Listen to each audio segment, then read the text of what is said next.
Welcome to TFA Files TV. We are back again with the latest gossip nyaya dziri kupisa dziri kutenderera pa social media. Quinta Delicious homwe nyika vachidedzera kuti iwe Shugeto dzikama rega kufarisa mwana uri kuti ndiwako na Butterfly hasi wako ndiwa Tinashe Mutarisi. Iwewe hapana zvaunogona wakatadza kumitisa ana nguva yese iyi. Saka asi Shugeto akanyora iye achifarira mwana wake anga ine birthday achiti inzwaka mwana wangu 2022 inini na mai vako we joined forces pabasa redu rekufadza vanhu iri pamwe chete tikatanga kushedzwa nezita rekuti Sugar Bunny. Zvainakidza endi nyika yese ikafara cause combination yacho yanga ine magic, but still we felt kuti the magic wasn't enough. Painyasoda imwe magic futi iri greater inofema inobatika mumaoko vachireva iye mwana wavo.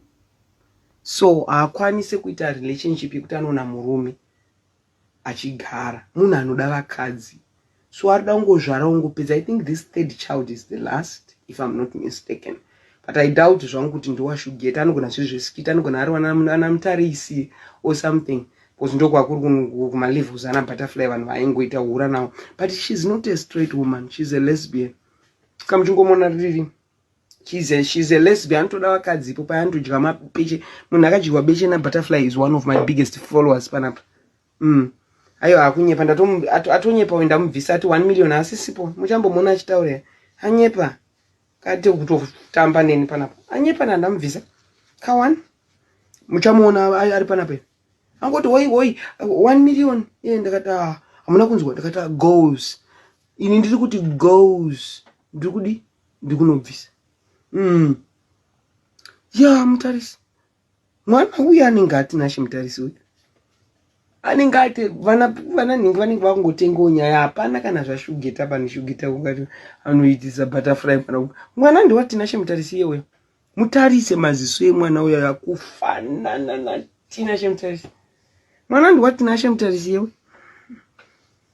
Iye mwana wa Butterfly kamfere uya mwana wa Tinashe Mutarisi.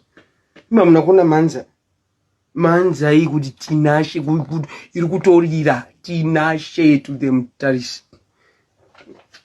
Yo, anzi mazamu enyu akanaka kuti thank you.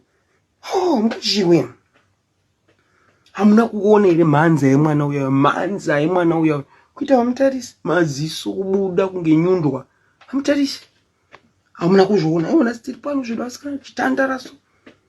Ndemutarisi uya kabanga Mutarisi kamwono. Mutarisi mwana wa Mutarisi uya amene zvangu yose mweya mucheni ndo wataura. I'm sure mazvinzwira mega zvataurwa na Quinta Delicious, asi Shugeto anyora achiti Tinashe Mugabe pano hapana kana basa rako zvako ibva wagarira kure ikoko.